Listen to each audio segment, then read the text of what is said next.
ಇಷ್ಟು ದಿನ ವಿಚಾರಣಾ ಕೈದಿ ಈಗ ಸಜಾಬಂದಿಯಾಗಿ ಪರಪ್ಪನ ಅಗ್ರಹಾರ ಜೈಲಿನಲ್ಲಿ ಪ್ರಜ್ವಲ್.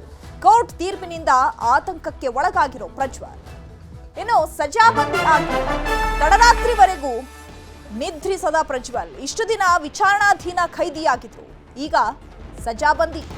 ಸಜಾಬಂದಿಯಾಗಿ ಪರಪ್ಪನ ಅಗ್ರಹಾರ ಜೈಲಿನಲ್ಲಿ ಪ್ರಜ್ವಲ್ ಈಗ ಜೀವನ ನಡೆಸಬೇಕಾಗುತ್ತೆ. ಕೋರ್ಟ್ ತೀರ್ಪಿನಿಂದ ಆತಂಕಕ್ಕೆ ಒಳಗಾಗಿದ್ದಾರೆ ಪ್ರಜ್ವಲ್. ಮಾಡಿರೋದೇನು ಸಣ್ಣ ತಪ್ಪ? ಸೊ ಹಾಗಾಗಿ ಇದು ಐತಿಹಾಸಿಕ ತೀರ್ಪು ಅಂತ ಹೇಳಿ ಮತ್ತೊಂದು ಕಡೆ ಗೃಹ ಸಚಿವ ಡಾಕ್ಟರ್ ಜಿ ಪರಮೇಶ್ವರ್ ಅವರು ಬಣ್ಣಿಸಿದ್ದಾರೆ. ಸಜಾಬಂದಿ ಆಗಿ ಈಗ ಚಿಂತೆಗೆ ಒಳಗಾಗ್ಬಿಟ್ಟಿದ್ದಾರೆ ಪ್ರಜ್ವಲ್ ರೇವಣ್ಣ. ತಡರಾತ್ರಿವರೆಗೆ ನಿದ್ರೆನೇ ಮಾಡಿಲ್ವಂತೆ ಪ್ರಜ್ವಲ್. ರಾತ್ರಿ ಊಟ ಸೇವಿಸದೆ ಮೌನಕ್ಕೆ ಶರಣಾಗಿದ್ದ ಪ್ರಜ್ವಲ್ ಸಜಾಬಂದಿ ಖೈದಿ ಸಂಖ್ಯೆ 15528. ಶಿಕ್ಷೆ ಕಡಿಮೆ ಮಾಡಿಸಲು ಹಾಗಿದ್ರೆ ಸರ್ಕಸ್ ನಡೆಯುತ್ತಾ? ಹೈಕೋರ್ಟ್ ಮೊರೆ ಹೋಗ್ತಾರಾ ರೇವಣ್ಣ ಕುಟುಂಬ?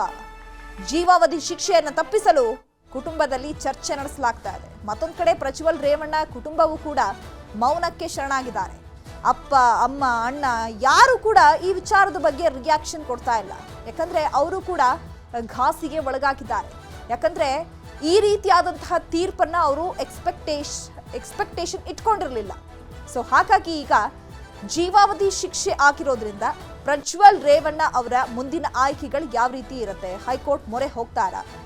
ಹೈಕೋರ್ಟ್ ಮೊರೆ ಹೋದ್ರೂ ಕೂಡ ಆ ಒಂದು ಶಿಕ್ಷೆಯ ಪ್ರಮಾಣದಲ್ಲಿ ಕಡಿಮೆ ಆಗುತ್ತಾ, ಅಥವಾ ಅಪೀಲ್ ಯಾವ ರೀತಿ ಹೋಗಬಹುದು ಅನ್ನುವಂಥದ್ದು ಸಾಕಷ್ಟು ಕುತೂಹಲ ಇದೆ. ಈ ಬಗ್ಗೆ ಮತ್ತಷ್ಟು ಮಾಹಿತಿಯನ್ನ ಕೊಡ್ತಾರೆ ನಮ್ಮ ಪ್ರತಿನಿಧಿ ಮುನಿರಾಜು. ನೇರ ಸಂಪರ್ಕದಲ್ಲಿ ಜಾಯಿನ್ ಆಗಿದ್ದಾರೆ. ಮುನಿರಾಜು, ಇಷ್ಟು ದಿನ ಪ್ರಜ್ವಲ್ ರೇವಣ್ಣ ವಿಚಾರಣಾಧೀನ ಖೈದಿಯಾಗಿದ್ರು. ಈಗ ಸಜಾಬಂದಿ ಆದ್ಮೇಲೆ ಜೈಲಿನ ಒಳಗೆ ಪ್ರಜ್ವಲ್ ರೇವಣ್ಣ ಅವರ ಜೀವನ ಯಾವ ರೀತಿ ಇರುತ್ತೆ ಇನ್ಮೇಲಿಂದ? ಅಂಡ್ ಮೋರ್ ಓವರ್ ಅವರು ಹೈಕೋರ್ಟ್ಗೆ ಅಪೀಲ್ ಹೋಗ್ತಾರಾ? ಈಗ ಪ್ರಜ್ವಲ್ ರೇವಣ್ಣ ಅವರ ಮುಂದಿನ ಆಯ್ಕೆಗಳು ಯಾವ ರೀತಿ ಇದೆ? ಚೈತ್ರ, ಏನು ಪ್ರಜ್ವಲ್ ರೇವಣ್ಣ ಈಗ ಅತ್ಯಾಚಾರ ಪ್ರಕರಣದಲ್ಲಿ ಒಂದು ಜೀವಾವಧಿ ಶಿಕ್ಷೆಗೆ ಮತ್ತೆ ಅದೇ ರೀತಿಯಾಗಿ ಮತ್ತೊಂದು ಸೆಕ್ಷನ್ ಅಲ್ಲಿ ಜೀವನ ಪರ್ಯಂತ ಶಿಕ್ಷೆಗೆ ಕೂಡ ಒಳಗಾಗಿರೋದು. ನಿನ್ನೆಯಿಂದಲೇ ಅವರು ಸಜಾಬಂದಿ ಖೈದಿಯಾಗಿ ಈಗ ಶಿಕ್ಷೆಯನ್ನು ಕೂಡ ಅನುಭವಿಸಬೇಕಾಗುತ್ತೆ. ಇವತ್ತಿನಿಂದ ಅವರಿಗೆ ಏನು ಜೈಲಿನ ನಿಯಮಾವಳಿಗಳ ಪ್ರಕಾರವಾಗಿ ಅವರಿಗೆ ಏನು ಬಿಳಿ ವಸ್ತ್ರವನ್ನು ಕೂಡ ಜೈಲಾಧಿಕಾರಿಗಳು ಕೊಡ್ತಾರೆ. ಯಾಕಂದ್ರೆ ಸಜಾಬಂದಿ ಶಿಕ್ಷೆಗೆ ಒಳಗಾಗಿರುವಂತಹ ಖೈದಿ ಏನಿದ್ರೆ ಅವರಿಗೆ ಜೈಲಿನಲ್ಲಿ ಒಂದು ಬಿಳಿ ವಸ್ತ್ರ ಮತ್ತೆ ಅಲ್ಲಿನ ಒಂದು ನಿಯಮಾವಳಿ ಪ್ರಕಾರ ಅವರು ಅಲ್ಲಿ ನಡ್ಕೊಳ್ಬೇಕು ಅಂತೇಳಿ ಕೂಡ ಒಂದು ಆದೇಶ ಇದೆ. ಅದನ್ನ ಕಟ್ಟುನಿಟ್ಟಾಗಿ ಪಾಲನೆ ಮಾಡ್ತಾ ಅವರು ಸಜಾಬಂದಿಗಳ ಒಂದು ಬ್ಯಾರಕ್ ಏನಿದೆ ಅಲ್ಲಿ ಅವರಿಗೆ ಒಂದು ಉಳ್ಕೊಳ್ಳೋದಕ್ಕೆ ಒಂದು ವ್ಯವಸ್ಥೆಯನ್ನು ಕೂಡ ಮಾಡಲಾಗುತ್ತೆ. ಇನ್ನು ಉಳಿದಂತೆ ಏನು ಅವರಿಗೆ ಈಗಾಗಲೇ ಒಂದು ಸಜಾಬಂದಿ ಖೈದಿ ಸಂಖ್ಯೆ ಏನಿದೆ ಅದು 15528 ಸಂಖ್ಯೆಯನ್ನು ಕೂಡ ಈಗಾಗಲೇ ಜೈಲಾಧಿಕಾರಿಗಳು ಕೊಟ್ಟಿದ್ದಾರೆ. ಮತ್ತೆ ಇವತ್ತು ಬಿಳಿ ವಸ್ತ್ರವನ್ನು ಕೊಟ್ಟು ಅವರಿಗೆ ಏನು ಅಲ್ಲಿ ಇರುವಂತಹ ಒಂದು ನಿಯಮಾವಳಿಗಳ ಪ್ರಕಾರ ಯಾವ ರೀತಿ ಉಳ್ಕೊಳ್ಬೇಕು ಮತ್ತೆ ಏನೆಲ್ಲ ಒಂದು ಊಟದ ವ್ಯವಸ್ಥೆ ಇದೆ ಅದು ಕೂಡ ನೀಡಲಾಗುತ್ತೆ. ಇಷ್ಟು ದಿನ ಅವರು ವಿಚಾರಣಾಧೀನ ಖೈದಿಯಾಗಿದ್ರು. ಈ ಒಂದು ಸಂದರ್ಭದಲ್ಲಿ ಅವರು ಖಾಸಗಿ ಬಟ್ಟೆಯನ್ನು ಧರಿಸೋದಕ್ಕೆ ಮತ್ತೆ ಮನೆ ಊಟವನ್ನು ತರಿಸ್ಕೊಳ್ಳೋದಕ್ಕೂ ಕೂಡ ಒಂದು ಕೋರ್ಟ್ನ ಅನುಮತಿ ಮೇರೆಗೆ ಒಂದು ಪಡ್ಕೊಳ್ತಾ ಇದ್ರು. ಆದರೆ ಇನ್ನು ಮುಂದೆ ಏನಾದರೂ ಅವರು ಈ ರೀತಿ ಏನು ಊಟದ ವ್ಯವಸ್ಥೆ ಅಥವಾ ಖಾಸಗಿ ಬಟ್ಟೆ ಏನಿದೆ ಅದು ಕೂಡ ಧರಿಸೋದಕ್ಕೆ ಅವಕಾಶ ಇರೋದಿಲ್ಲ. ಆದ್ರಿಂದ ಈಗ ಈ ಒಂದು ಪ್ರಕ್ರಿಯೆ ಒಂದು ಕಡೆ ಆದರೆ ಮತ್ತೊಂದು ಕಡೆ ಏನು ಈಗಾಗಲೇ ಸೆಷನ್ ಕೋರ್ಟ್ ಒಂದು ತೀರ್ಪನ್ನು ಕೊಟ್ಟಿದೆ. ಆ ಒಂದು ತೀರ್ಪನ್ನು ಪ್ರಶ್ನೆ ಮಾಡಿ ಹೈಕೋರ್ಟ್ನ ಮೊರೆ ಹೋಗೋದಕ್ಕೆ ಕೂಡ ಈಗಾಗಲೇ ಚಿಂತನೆಯನ್ನ ಈಗ ಅವ್ರ ಕುಟುಂಬದಿಂದ ನಡೀತಾ ಇರೋದು. ಯಾಕಂದ್ರೆ ಪ್ರಜ್ವಲ್ ರೇವಣ್ಣ ಈಗ ಗರಿಷ್ಠ ಮಟ್ಟದ ಒಂದು ಶಿಕ್ಷೆಗೆ ಗುರಿಯಾಗಿರೋದ್ರಿಂದ ಈ ಒಂದು ಶಿಕ್ಷೆಗೆ ಒಂದು ತಡೆ ಕೋರಿ ಇರ್ಬೋದು ಅಥವಾ ಈ ಒಂದು ಶಿಕ್ಷೆ ಪ್ರಮಾಣವನ್ನು ಕಡಿಮೆ ಮಾಡೋದಕ್ಕೆ ಕೂಡ ಒಂದು ಹೈಕೋರ್ಟ್ನಲ್ಲಿ ಒಂದು ಅರ್ಜಿಯನ್ನು ಸಲ್ಲಿಕೆ ಮಾಡೋದಕ್ಕೆ ಕೂಡ ಈಗಾಗಲೇ ಸಿದ್ಧತೆಯನ್ನು ಮಾಡ್ಕೊಳ್ತಾ ಇದ್ದಾರೆ. ಈಗ ಎರಡು ಆಪ್ಷನ್ ಈಗ ಪ್ರಜ್ವಲ್ ರೇವಣ್ಣ ಅವರ ಮುಂದೆ ಇರೋದ್ರಿಂದ ಇದರಲ್ಲಿ ಎರಡು ಆಪ್ಷನ್ ಅನ್ನು ಕೂಡ ಪ್ಲೇ ಮಾಡುವಂಥ ಸಾಧ್ಯತೆ ಇದೆ. ಒಂದು, ಈಗ ಸೆಷನ್ ಕೋರ್ಟ್ ಕೊಟ್ಟಿರುವಂಥ ಒಂದು ಶಿಕ್ಷೆಯನ್ನು ಅಮಾನತಿನಲ್ಲಿಟ್ಟೋದು ಜಾಮೀನು ಮೊರೆ ಕೂಡ ಹೋಗ್ಬೋದು. ಮತ್ತೊಂದು ರೀತಿಯಾಗಿ ಈ ಒಂದು ಶಿಕ್ಷೆ ಪ್ರಮಾಣವನ್ನು ಕಡಿಮೆ ಮಾಡಬೇಕು ಅನ್ನುವ ರೀತಿಯಲ್ಲಿ ಒಂದು ಅರ್ಜಿಯನ್ನು ಕೂಡ ಸಲ್ಲಿಕೆ ಮಾಡೋದಕ್ಕೆ ಒಂದು ತಯಾರಿಯನ್ನು ಮಾಡ್ಕೊಳ್ತಾ ಇದ್ದಾರೆ. ಯಾಕಂದರೆ ಈಗಾಗಲೇ ಇದಕ್ಕೆ ಸಂಬಂಧಪಟ್ಟಂತೆ ಆದೇಶ ಪ್ರತಿ ಬಹುತೇಕ ನಾಳೆ ಏನು ಅಪರಾಧಿಯ ಕೈ ಸೇರುವಂಥ ಸಾಧ್ಯತೆ ಇದೆ. ಈ ಒಂದು ಆದೇಶ ಪ್ರತಿಯನ್ನು ಅವರ ಪರ ವಕೀಲರ ಜೊತೆ ಚರ್ಚೆ ಮಾಡ್ತಾರೆ. ಮತ್ತು ಯಾವ ರೀತಿ ಒಂದು ಆದೇಶ ಇದೆ ಮತ್ತು ಅದರಲ್ಲಿ ಏನಾದರೂ ಲೋಪದೋಷಗಳು ಅಥವಾ ಇವರಿಗೆ ಅನುಕೂಲ ಆಗುವಂಥ ರೀತಿಯಲ್ಲಿ ಏನಾದರೂ ಅಂಶಗಳಿದೆಯಾ ಅನ್ನೋದನ್ನು ಪರಿಶೀಲನೆ ನಡೆಸಿ ನಂತರ ಆ ಒಂದು ಅಂಶಗಳ ಆಧಾರದ ಮೇಲೆ ಹೈಕೋರ್ಟ್ನ ವಿಭಾಗೀಯ ಪೀಠದಲ್ಲಿ ಒಂದು ಅರ್ಜಿಯನ್ನು ಕೂಡ ಸಲ್ಲಿಕೆ ಮಾಡೋದಕ್ಕೆ ಮುಂದಾಗುವಂಥ ಸಾಧ್ಯತೆ ಇದೆ. ಬಹುತೇಕ ಸೋಮವಾರದ ನಂತರ ಹೈಕೋರ್ಟ್ನ ವಿಭಾಗೀಯ ಪೀಠದಲ್ಲಿ ಒಂದು ಮೇಲ್ಮನವಿ ಅರ್ಜಿ ಸಲ್ಲಿಕೆ ಮಾಡುವಂಥ ಸಾಧ್ಯತೆ ಇದೆ. ಚೈತ್ರ, ಮುನಿರಾಜು, ಈಗ ಆಲ್ರೆಡಿ ಆ ಆದೇಶದ ಪ್ರತಿ ಕೇಂದ್ರ ಕಾರಾಗೃಹಕ್ಕೆ ತಲುಪಿದ್ಯಾ? ಅಂಡ್ ಮೋರ್ ಓವರ್ ಇವತ್ತಿಂದಾನೇ ಎಲ್ಲಾ ರೂಲ್ಸ್ಗಳು ಕೂಡ ಅಪ್ಲೈ ಆಗುತ್ತಾ ಪ್ರಜ್ವಲ್ ರೇವಣ್ಣ ಅವರಿಗೆ? ಯಾಕಂದ್ರೆ ಸಮವಸ್ತ್ರ ಧರಿಸೋದಿರ್ಬೋದು ಅಥವಾ ಕೆಲಸದಲ್ಲಿ ತೊಡಗಿಸ್ಕೊಳ್ಳೋದಿರ್ಬೋದು, ಇದೆಲ್ಲವೂ ಕೂಡ ಇವತ್ತಿಂದಾನೇ ಅಪ್ಲೈ ಆಗುತ್ತಾ? ಅಂಡ್ ಮೋರ್ ಓವರ್ ಹೈಕೋರ್ಟ್ ಮೊರೆ ಹೋಯ್ತು ಅಂತ ಹೇಳಿದ್ರೆ ಎಷ್ಟು ಚಾನ್ಸಸ್ ಇದೆ? ಈಗ ಹೈಕೋರ್ಟ್ ಇದನ್ನ ಪುರಸ್ಕರಿಸಲೂಬಹುದು, ತಿರಸ್ಕರಿಸಲೂಬಹುದು, ರದ್ದು ಆಗಬಹುದು ಅಥವಾ ಶಿಕ್ಷೆಯ ಪ್ರಮಾಣವನ್ನ ಕಡಿಮೆ ಮಾಡಬಹುದು. ಚಾನ್ಸಸ್ ಎಷ್ಟಿದೆ? ಚೈತ್ರ, ಈಗಾಗಲೇ ನಿನ್ನೆ ಕೋರ್ಟ್ನ ಆದೇಶದಂತೆ ಇವತ್ತಿನಿಂದಲೇ ಶಿಕ್ಷೆ ಜಾರಿ ಆಗುತ್ತೆ ಅಂತೇಳಿ ಸೆಷನ್ ಕೋರ್ಟ್ ಒಂದು ಆದೇಶವನ್ನು ಮಾಡಿರೋದು. ಆದ್ದರಿಂದ ನಿನ್ನೆ ಏನು ಶಿಕ್ಷೆ ಪ್ರಮಾಣ ಜಾರಿ ಆದ ಬಳಿಕ ಒಂದು ಆದೇಶ ಪ್ರತಿಯನ್ನು ಕೂಡ ನಿನ್ನೆ ಪೊಲೀಸ್ ಅಧಿಕಾರಿಗಳ ಕೈಯಲ್ಲೇ ಒಂದು ಕೋರ್ಟ್ಗೆ ತಲುಪಿಸುವಂಥ ಕೆಲಸ ಕೂಡ ಆಗುತ್ತೆ. ಅದರಂತೆ ನಿನ್ನೆ ಒಂದು ಶಿಕ್ಷೆ ಪ್ರಮಾಣ ಜಾರಿ ಆದರೆ ಮತ್ತೆ ಇವತ್ತಿನಿಂದ ಜೈಲು ಅಧಿಕಾರಿಗಳು ಅವರಿಗೆ ಸಂಬಂಧಪಟ್ಟಂತ ಏನು ಎಲ್ಲ ಫಾರ್ಮಾಲಿಟೀಸ್ ಏನಿದ್ದಾರೆ ಅದನ್ನು ಮುಗಿಸಿದ್ದಾರೆ. ಮತ್ತೆ ಅಂದರೆ ನಿನ್ನೆ ಇವತ್ತು ಬೆಳಗ್ಗೆ 8 ಗಂಟೆ ಸುಮಾರಿಗೆ ಅವರಿಗೆ ಒಂದು ಸಜಾಬಂದಿ ಕೈದಿ ಸಂಖ್ಯೆಯನ್ನು ಕೊಟ್ಟಿರ್ತಾರೆ. ಆ ಒಂದು ಸಂಖ್ಯೆಯನ್ನು ಕೊಟ್ಟ ನಂತರ ಅವರು ಸಜಾಬಂದಿ ಕೈದಿಯಾಗಿ ಏನು ಅವ್ರಿಗೆ ಬೇಕಾದಂಥ ಒಂದು ಏನು ಬಿಳಿ ವಸ್ತ್ರ ಏನಿದೆ ಅದನ್ನು ಕೊಡ್ತಾರೆ. ಮತ್ತು ಅವ್ರಿಗೆ ಏನು ಸಜಾಬಂದಿ ಕೈದಿಗಳು ಉಳ್ಕೊಳ್ಳೋಂಥ ಜಾಗ ಏನಿದೆ, ಬ್ಯಾರಕ್ ಏನಿದೆ, ಆ ಒಂದು ಬ್ಯಾರಕ್ಗೆ ಅವರನ್ನು ಶಿಫ್ಟ್ ಮಾಡ್ತಾರೆ. ಮತ್ತು ಅಲ್ಲಿನ ಊಟ ತಿಂಡಿ ವ್ಯವಸ್ಥೆ ಏನಿದೆ ಅದನ್ನು ಕೂಡ ಒದಗಿಸುವಂಥ ಸಾಧ್ಯತೆಗಳು ಕೂಡ ಇದೆ. ಇನ್ನು ಅವರ ಒಂದು ಕೋರ್ಟ್ಗೆ ಹೋಗುವಂಥ ಒಂದು ಪ್ರಸಂಗ ಏನಿದೆ ಅದಕ್ಕೆ ಸಂಬಂಧಪಟ್ಟಂತೆ ಮೊದಲು ಸೆಷನ್ ಕೋರ್ಟ್ನ ಒಂದು ಆದೇಶ ಪ್ರತಿ ಅವರ ವಕೀಲರ ಕೈ ಸೇರಬೇಕಾಗುತ್ತೆ. ಆದೇಶ ಪ್ರತಿ ಈಗ ನಿನ್ನೆ ಶನಿವಾರ ಸಂಜೆ ಒಂದು ಆದೇಶ ಆಗಿರೋದ್ರಿಂದ ಅದು ಬಹುತೇಕ ಆದೇಶ ಪ್ರತಿ ಕೈ ಸೇರಿರೋದು ಕೂಡ ಡೌಟ್. ಅದರಿಂದ ಸೋಮವಾರದ ಒಳಗಡೆ ಒಂದು ಆದೇಶ ಪ್ರತಿಯನ್ನು ಪಡೆದು ಅದನ್ನು ಕೂಲಂಕುಷವಾಗಿ ಪರಿಶೀಲನೆ ಮಾಡ್ತಾರೆ. ಯಾವ ಯಾವ ಸೆಕ್ಷನ್ಗಳ ಅಡಿಯಲ್ಲಿ ಶಿಕ್ಷೆ ಪ್ರಮಾಣ ಪ್ರಕಟ ಆಗಿದೆ ಮತ್ತು ಇವರಿಗೆ ಅನುಕೂಲ ಆಗುವಂಥ ರೀತಿಯಲ್ಲಿ ಏನಾದರೂ ಚಾನ್ಸಸ್ ಇದೆಯಾ ಅನ್ನೋದನ್ನು ಕೂಡ ಗಮನಿಸ್ತಾರೆ. ಆ ಬಳಿಕ ಅವರು ಕೋರ್ಟ್ಗೆ ಹೈಕೋರ್ಟ್ನಲ್ಲಿ ಒಂದು ಮೇಲ್ಮನವಿ ಅರ್ಜಿಯನ್ನು ಕೂಡ ಸಲ್ಲಿಕೆ ಮಾಡೋದಕ್ಕೆ ಒಂದು ಅವಕಾಶ ಇರೋದು. ಅಲ್ಲಿ ಕೂಡ ಒಂದು ಎರಡು ಕಡೆ ಒಂದು ವಾದ ಮತ್ತು ಪ್ರತಿವಾದ ಕೂಡ ಆಗುತ್ತೆ. ಯಾಕಂದರೆ ಇದು ಸೆಷನ್ ಕೋರ್ಟ್ನ ಒಂದು ತೀರ್ಪಿನ ಮೇಲೆ ಒಂದು ವಾದ ನಡೆಯುವಂಥದ್ದು. ಅಲ್ಲಿ ಯಾವ ಯಾವ ಅಂಶಗಳನ್ನು ಪರಿಗಣನೆ ಮಾಡಿ ತೀರ್ಪು ಕೊಟ್ಟಿದ್ದಾರೆ ಮತ್ತು ಏನು ಅಪರಾಧಿಯ ಹಿನ್ನೆಲೆ ಏನು ಮತ್ತು ಆತನ ವಯಸ್ಸು, ಈ ಎಲ್ಲ ಅಂಶಗಳ ಮೇಲೆ ಕೂಡ ಒಂದು ವಾದ ಮಾಡುವಂಥ ಸಾಧ್ಯತೆ ಇದೆ. ಮತ್ತು ಈಗಾಗಲೇ ಏನು SIT ಅಧಿಕಾರಿಗಳು ಪ್ರೊವೈಡ್ ಮಾಡಿರುವಂಥ ಸಾಕ್ಷಿಗಳೇನಿದೆ ಮತ್ತು ಟೆಕ್ನಿಕಲ್ ಸಾಕ್ಷಿಗಳೇನಿದೆ ಅದರ ಮೇಲೆ ಕೂಡ ಒಂದು ವಾದ ಆಗುತ್ತೆ. ಈ ಎಲ್ಲ ವಾದ ಮತ್ತು ಅಂಶಗಳನ್ನು ಪರಿಗಣನೆ ನಡೆಸಿದ ನಂತರ ಹೈಕೋರ್ಟ್ ಕೂಡ ಒಂದು ತೀರ್ಪು ಕೊಡುವಂಥ ಸಾಧ್ಯತೆ ಇರುತ್ತೆ. ಬಹುತೇಕ ಇವರು ಸೋಮವಾರದ ನಂತರ ಹೈಕೋರ್ಟ್ನಲ್ಲಿ ಒಂದು ಮೇಲ್ಮನವಿ ಅರ್ಜಿಯನ್ನು ಸಲ್ಲಿಕೆ ಮಾಡಿದ ನಂತರ ಅಲ್ಲಿ ಪ್ರತ್ಯೇಕವಾಗಿ ವಕೀಲರನ್ನು ನೇಮಕ ಮಾಡಿ ಅದಕ್ಕೆ ಸಂಬಂಧಪಟ್ಟಂತೆ ಏನಾದರೂ ಇವರ ಬಳಿ ಪೂರಕ ಸಾಕ್ಷಿಗಳಿದ್ದರೆ ಅದನ್ನು ಪರಿಗಣನೆಗೆ ತೆಗೆದುಕೊಂಡು ವಾದವನ್ನು ಮಂಡಿಸುವಂತಹ ಸಾಧ್ಯತೆಗಳು ಹೆಚ್ಚಾಗಿದೆ. ಚೈತ್ರ, ಅತ್ಯಾಚಾರ ಕೇಸಲ್ಲಿ ಪ್ರಜ್ವಲ್ ರೇವಣ್ಣಗೆ ಜೀವಾವಧಿ ಶಿಕ್ಷೆ ಆಗಿದೆ. SIT ಹಾಗೂ ವಕೀಲರ ಬಗ್ಗೆ ನ್ಯಾಯಮೂರ್ತಿ ಗಜಾನನ ಭಟ್ ಶ್ಲಾಘನೆಯನ್ನ ವ್ಯಕ್ತಪಡಿಸಿದ್ದಾರೆ. ಎಲ್ಲ ದಾಖಲೆಯನ್ನ ಸಂಗ್ರಹಿಸಿ ಶಿಕ್ಷೆ ಕೊಡಿಸುವಲ್ಲಿ ಸಕ್ಸಸ್ ಆಗಿದ್ದೀರಿ ಅಂತ ಹೇಳಿ ಶ್ಲಾಘನೆಯನ್ನ ವ್ಯಕ್ತಪಡಿಸಿದ್ದಾರೆ. ಅಂದ್ರೆ ತುಂಬಾ ಇನ್ಫ್ಲುಯೆನ್ಸ್ಡ್ ಕುಟುಂಬ ಆಗಿರೋದ್ರಿಂದ, ರಾಜಕಾರಣದಲ್ಲೂ ಕೂಡ ಸಕ್ರಿಯರ್ ಆಗಿರೋದ್ರಿಂದ ಈ ಕೇಸ್ ಎಲ್ಲಿ ಹಳ್ಳ ಹಿಡಿಯುತ್ತೋ, ಮಹಿಳೆಗೆ ಅನ್ಯಾಯ ಆಗುತ್ತೋ ಅನ್ನುವಂಥದ್ದೇ ಎಲ್ಲರ ತಲೆಯಲ್ಲಿದ್ದಿದ್ದು. ಆದರೆ ಎಲ್ಲ ದಾಖಲೆಗಳನ್ನು ಸಂಗ್ರಹಿಸಿ ಈಗ ಶಿಕ್ಷೆ ಕೊಡಿಸುವಲ್ಲಿ ನೀವು ಸಕ್ಸಸ್ ಆಗಿದ್ದೀರಾ ಅಂತ ಹೇಳಿ ವಕೀಲರ ಬಗ್ಗೆ ನ್ಯಾಯಮೂರ್ತಿ ಗಜಾನನ ಭಟ್ ಶ್ಲಾಘನೆಯನ್ನ ವ್ಯಕ್ತಪಡಿಸಿದ್ದಾರೆ. ಮಹಿಳೆ ಘನತೆಗೆ ಧಕ್ಕೆ ತಂದವನಿಗೆ ತಕ್ಕ ಶಿಕ್ಷೆಯನ್ನ ಕೊಡಿಸಿದ್ದೀರಿ. ಘಟನೆಯ ಒರಿಜಿನಲ್ ವಿಡಿಯೋ ಫೋಟೋಗಳೇ ಸಿಕ್ಕಿರಲಿಲ್ಲ. ಇನ್ನು SIT ಎಲ್ಲ ಸಾಕ್ಷ್ಯಗಳನ್ನ ಸಂಗ್ರಹಿಸುವ ಕೆಲಸ ಮಾಡಿದೆ ಅಂತ ಹೇಳಿ ಶ್ಲಾಘನೆಯನ್ನ ವ್ಯಕ್ತಪಡಿಸಿದ್ದಾರೆ. ಶಹಬ್ಬಾಸ್ ಗಿರಿ ಹೇಳಿದ್ದಾರೆ, ಸಾಕ್ಷ್ಯಗಳ ಆಧಾರದ ಮೇಲೆ ವಕೀಲರ ವಾದವೂ ಕೂಡ ಚೆನ್ನಾಗಿತ್ತು. ಕೋರ್ಟ್ಗೆ ಮನವರಿಕೆ ಆಗುವಂತೆ ವಾದವನ್ನ ಮಂಡಿಸಿದ್ದಾರೆ. SPP ಅಶೋಕ್ ನಾಯಕ್ ಜಗದೀಶ್ ವಾದಕ್ಕೆ ಜಡ್ಜಿಗ ಪ್ರಶಂಸೆಯನ್ನ ವ್ಯಕ್ತಪಡಿಸಿದ್ದಾರೆ.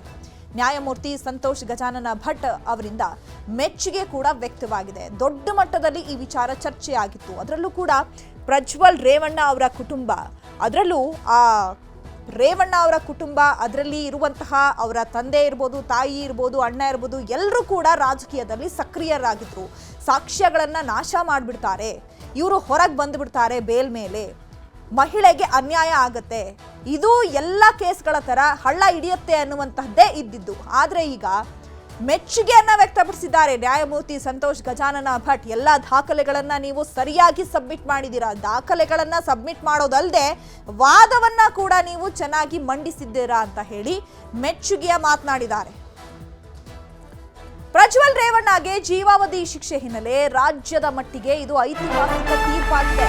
ಬೆಂಗಳೂರಿನಲ್ಲಿ ಗೃಹ ಸಚಿವ ಡಾಕ್ಟರ್ ಜಿ ಪರಮೇಶ್ವರ್ ಹೇಳಿಕೆಯನ್ನ ಕೊಟ್ಟಿದ್ದಾರೆ. ಇವರು ಕೂಡ ಶ್ಲಾಘನೆಯನ್ನ ವ್ಯಕ್ತಪಡಿಸ್ತಾ ಇದ್ದಾರೆ. ರಾಜ್ಯದ ಮಟ್ಟಿಗೆ ಇದೊಂದು ಐತಿಹಾಸಿಕ ತೀರ್ಪು ಅಂತಾನೆ ಹೇಳ್ತಾ ಇದ್ದಾರೆ ಬೆಂಗಳೂರಿನಲ್ಲಿ ಗೃಹ ಸಚಿವ ಪರಮೇಶ್ವರ್. CID SIT ತಂಡಕ್ಕೆ ಅಭಿನಂದನೆಯನ್ನ ಸಲ್ಲಿಸ್ತೇನೆ. ಪೊಲೀಸ್ ಇಲಾಖೆಗೆ ಒಂದು ಕೀರ್ತಿ ಬಂದಂತಾಗಿದೆ. ಬೆಂಗಳೂರಿನಲ್ಲಿ ಗೃಹ ಸಚಿವ ಡಾಕ್ಟರ್ ಜಿ ಪರಮೇಶ್ವರ್ ಹೇಳಿಕೆಯನ್ನು ಕೊಟ್ಟಿದ್ದಾರೆ.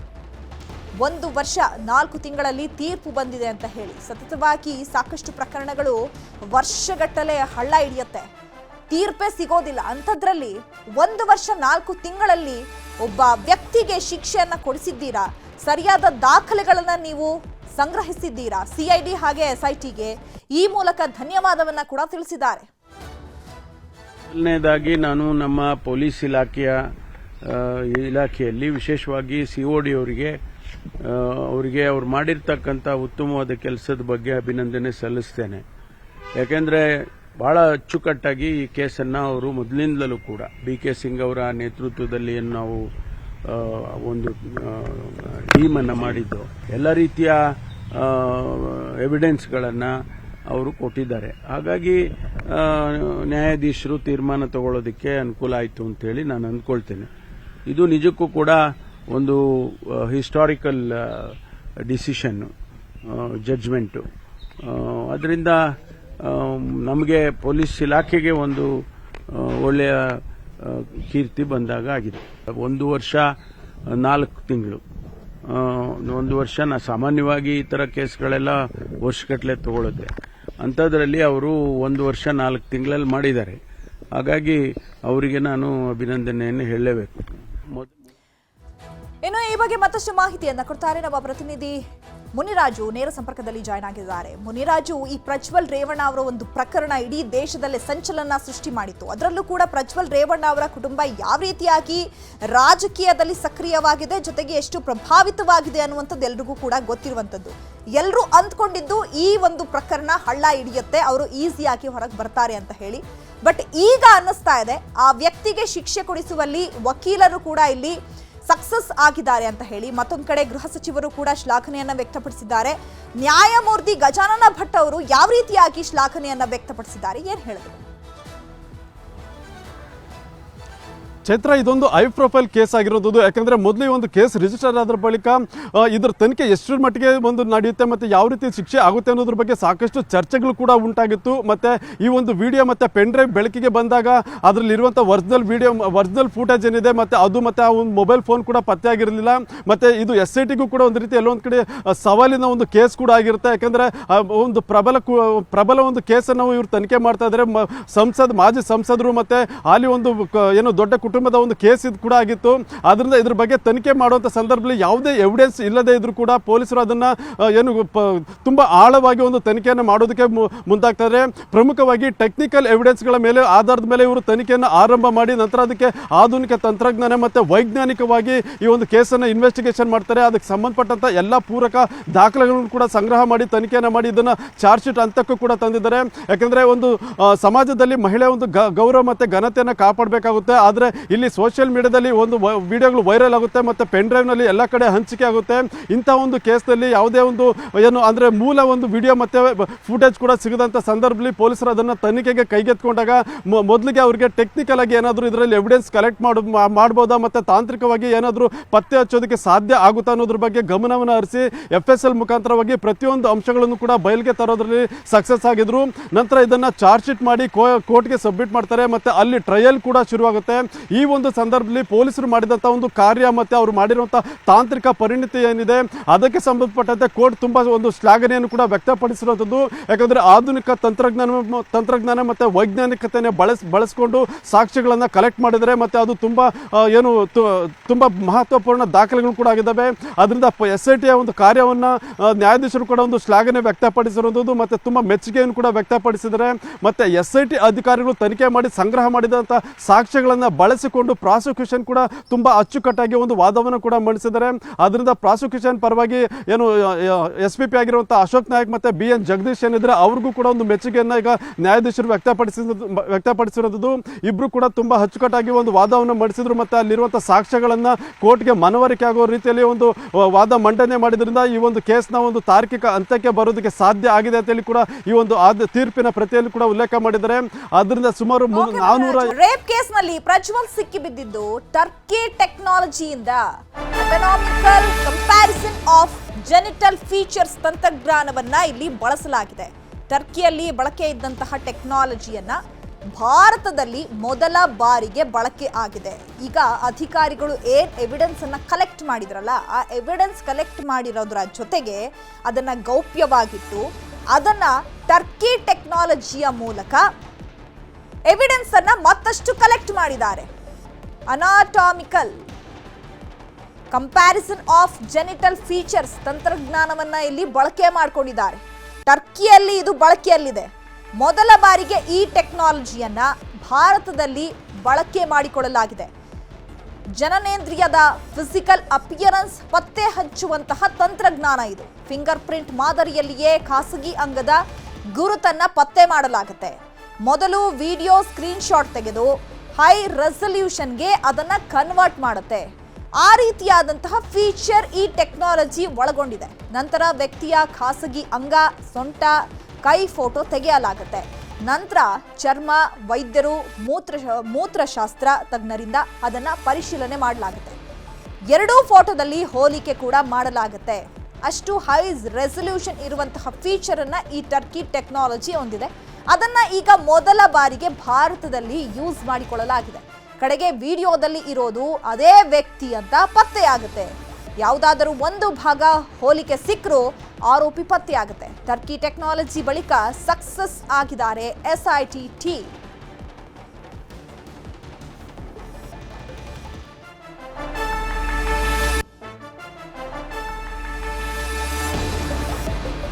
ಮೊದಲ ಬಾರಿಗೆ ಈಗ ಭಾರತದಲ್ಲಿ ಈ ಟರ್ಕಿ ಟೆಕ್ನಾಲಜಿಯನ್ನ ಬಳಕೆ ಮಾಡ್ಕೊಂಡಿದ್ದಾರೆ SIT ಅಧಿಕಾರಿಗಳು. ಈಗ SIT ಅಧಿಕಾರಿಗಳಿಗೆ ಏನ್ ಫೋಟೋಗಳು ಸಿಕ್ಕಿತ್ತು, ವಿಡಿಯೋಗಳು ಸಿಕ್ಕಿತ್ತು, ಆ ವಿಡಿಯೋಗಳನ್ನ ಕೂಡ ಫೇಕ್ ಮಾಡಲಾಗಿದೆ ಅನ್ನುವಂತಹ ಆರೋಪಗಳಿತ್ತು. ಆ ಆರೋಪಗಳನ್ನ ಸಾಬೀತು ಮಾಡಬೇಕಲ್ಲ, ಹಾಗಾಗಿ ಈ ಒಂದು ಟರ್ಕಿ ಟೆಕ್ನಾಲಜಿಯನ್ನ SIT ಅಧಿಕಾರಿಗಳು ಬಳಸ್ಕೊಂಡಿದ್ದಾರೆ. ಅದು ಈಗ ಸಕ್ಸಸ್ ಆಗಿದೆ ಇಂಡಿಯಾದಲ್ಲಿ.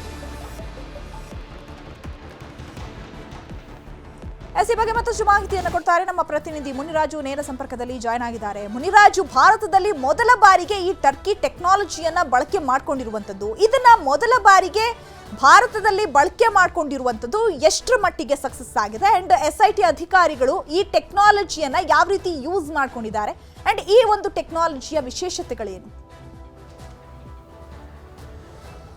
ಚೈತ್ರ, ಏನು ಈ ಒಂದು ಪ್ರಕರಣದಲ್ಲಿ ಪೊಲೀಸರಿಗೆ ಮೊದಲು ಸವಾಲಾಗಿರುವಂಥದ್ದು ಆ ಫೋಟೋ ಮತ್ತು ವಿಡಿಯೋಗಳಲ್ಲಿರುವಂಥ ವ್ಯಕ್ತಿಯನ್ನು ಪ್ರೂವ್ ಮಾಡೋದು ದೊಡ್ಡ ಸವಾಲಾಗಿರುತ್ತೆ. ಯಾಕೆಂದರೆ ಏನು ಕೇಸ್ ಆರಂಭ ಆದ ಸಂದರ್ಭದಲ್ಲಿ ಇದೊಂದು ಮಾರ್ಫಿಂಗ್ ಅನ್ನೋ ರೀತಿಯಲ್ಲಿ ಸಾಕಷ್ಟು ಒಂದು ವಾದ ಕೂಡ ಆಗಿತ್ತು ಮತ್ತು ಚರ್ಚೆಗಳು ಕೂಡ ಆಗಿತ್ತು. ಆದರೆ ಅದನ್ನು ಪ್ರೂವ್ ಮಾಡಿ ಅದರಲ್ಲಿರುವಂಥ ವ್ಯಕ್ತಿ ಪ್ರಜ್ವಲ್ ರೇವಣ್ಣ ಆರೋಪಿನೇ ಅಂತೇಳಿ ತನಿಖೆ ಏನು ಪ್ರೂವ್ ಮಾಡೋದು ಒಂದು ಸವಾಲಾಗಿರುತ್ತೆ. ಆ ಸಲುವಾಗಿ ಪೊಲೀಸರು ತನಿಖೆಯನ್ನು ಕೈಗೊಂಡಾಗ ಟರ್ಕಿ ಮಾದರಿಯ ಒಂದು ಟೆಕ್ನಾಲಜಿಯನ್ನು ಇಲ್ಲಿ ಬಳಸಿಕೊಂಡು ಅದರಲ್ಲಿ ಏನು ಫೋಟೋದಲ್ಲಿರುವಂಥ ಒಂದು ಏನು ವಿಡಿಯೋದಲ್ಲಿರುವಂಥ ಒಂದು ಫೋಟೋ ಏನಿದೆ ಅದನ್ನು ಕ್ಯಾಪ್ಚರ್ ಮಾಡಿ ಅದನ್ನು ಹೈ ರೆಸಲ್ಯೂಷನ್ಗೆ ಕನ್ವರ್ಟ್ ಮಾಡ್ತಾರೆ. ಅಲ್ಲಿ ಅದನ್ನು ವ್ಯಕ್ತಿಯಲ್ಲಿ ಆ ಒಂದು ವಿಡಿಯೋದಲ್ಲಿರುವಂಥ ವ್ಯಕ್ತಿ ಮತ್ತು ಆರೋಪಿತ ವ್ಯಕ್ತಿಯ ಒಂದು ಫೋಟೋವನ್ನು ತೆಗೆದು ಅದನ್ನು ಮ್ಯಾಚ್ ಮಾಡುವಂಥ ಕೆಲಸ ಆಗುತ್ತೆ. ಅಲ್ಲಿ ಹೈ ರೆಸಲ್ಯೂಷನಲ್ಲಿರುವಂಥ ಫೋಟೋ ಏನಿದೆ ಅದನ್ನು ಮ್ಯಾಚ್ ಮಾಡಿದಾಗ ಎರಡೂ ಕೂಡ ಹೋಲಿಕೆ ಆಗುತ್ತೆ. ವ್ಯಕ್ತಿಯ ಖಾಸಗಿ ಅಂಗ ಮತ್ತು ಸೊಂಟ ಮತ್ತು ಕೈಯನ್ನು ಫೋಟೋ ತೆಗೆದುಕೊಂಡು ಅದನ್ನು ಮ್ಯಾಚ್ ಮಾಡಿದಾಗ ಅದು ಆರೋಪಿತ ವ್ಯಕ್ತಿನೇ ಅಂತೇಳಿ ಕನ್ಫರ್ಮೇಷನ್ ಆಗುತ್ತೆ. ಆ ಬಳಿಕ ಅದನ್ನು ವೈದ್ಯರ ಸಮ್ಮುಖದಲ್ಲಿ ಒಂದು ಪರೀಕ್ಷೆಗೆ ಒಳಪಡಿಸ್ತಾರೆ. ಅಂದರೆ ಚರ್ಮ ರೋಗ ತಜ್ಞರು ಮತ್ತು ಅದೇ ರೀತಿಯಾಗಿ ಮೂತ್ರಶಾಸ್ತ್ರಜ್ಞನಿದ್ರೆ ಅವರ ಮುಖಾಂತರವಾಗಿ ಅದನ್ನು ಪರಿಶೀಲನೆಗೆ ಒಳಪಡಿಸಿ ಒಂದು ರಿಪೋರ್ಟನ್ನು ಕೂಡ ಪಡ್ಕೊಡ್ತಾರೆ. ಈ ಎಲ್ಲ ಪ್ರಕ್ರಿಯೆಗಳು ಕೂಡ ವೈದ್ಯರ ಸಮ್ಮುಖದಲ್ಲೇ ನಡೀತಾ ಇರೋದ್ರಿಂದ ಇದು ವೈಜ್ಞಾನಿಕವಾಗಿ ಅಪ್ರೂವಲ್ ಕೂಡ ಆಗುತ್ತೆ. ಆನಂತರ ಈ ಫೋಟೋದಲ್ಲಿರುವಂಥ ವ್ಯಕ್ತಿ ಮತ್ತು ಆರೋಪಿತ ವ್ಯಕ್ತಿ ಎರಡೂ ಕೂಡ ಒಂದೇ ಅಂತೇಳಿ ಕನ್ಫರ್ಮೇಷನ್ ಆದಾಗ ಪೊಲೀಸರು ಅದನ್ನು FSL ಮುಖಾಂತರವಾಗಿ ಅಧಿಕೃತವಾಗಿ ಒಂದು ದಾಖಲೆಯನ್ನು ಕೂಡ ಪಡ್ಕೊಳ್ತಾರೆ, ಅಂದರೆ ರಿಪೋರ್ಟನ್ನು ಪಡ್ಕೊಳ್ತಾರೆ. ನಂತರ ಅದನ್ನು ವೈದ್ಯಕೀಯವಾಗಿಯೂ ಕೂಡ ದೃಢೀಪಡಿಸಿಕೊಂಡು ನಂತರ ಅದನ್ನು ಕೋರ್ಟ್ಗೆ ಒಂದು ದಾಖಲೆ ರೂಪದಲ್ಲಿ ಸಲ್ಲಿಕೆ ಕೂಡ ಮಾಡಿರೋದು. ಆ ಮೂಲಕವಾಗಿ ಈ ಒಂದು ವಿಡಿಯೋ ಮತ್ತೆ ಫೋಟೋದಲ್ಲಿದ್ದಂಥ ವ್ಯಕ್ತಿ ಪ್ರಜ್ವಲ್ ರೇವಣ್ಣದು ಕೂಡ ಕನ್ಫರ್ಮೇಷನ್ ಆಗಿ ದೃಢಪಟ್ಟ ನಂತರ ಚಾರ್ಜ್ ಶೀಟ್ ಅನ್ನು ಕೂಡ ಕೋರ್ಟ್ಗೆ ಸಲ್ಲಿಕೆ ಮಾಡಿ ಈ ಒಂದು ಶಿಕ್ಷೆ ಕೊಡಿಸೋದಕ್ಕೆ ಒಂದು ದೊಡ್ಡ ಮಟ್ಟದ ಒಂದು ಸಹಾಯ ಕೂಡ ಆಗಿರೋದು. ಆದ್ದರಿಂದ ಭಾರತದಲ್ಲಿ ಈ ಒಂದು ಟೆಕ್ನಾಲಜಿಯನ್ನು ಮೊದಲ ಬಾರಿಗೆ ಬಳಕೆ ಮಾಡಿದರೆ ಅನ್ನೋ ಒಂದು ಮಾಹಿತಿ ಕೂಡ ಸಿಕ್ಕಿರೋದು. ಅದು ಪ್ರಜ್ವಲ್ ರೇವಣ್ಣ ಕೇಸಲ್ಲಿ SIT ಅಧಿಕಾರಿಗಳು ಇದನ್ನು ಬಳಕೆ ಮಾಡಿಕೊಂಡು ಒಂದು ಗರಿಷ್ಠ ಮಟ್ಟದ ಒಂದು ಶಿಕ್ಷೆ ಕೊಡಿಸೋದಕ್ಕೂ ಕೂಡ ಈಗ ನೆರವಾಗಿದೆ. ಚೈತ್ರ.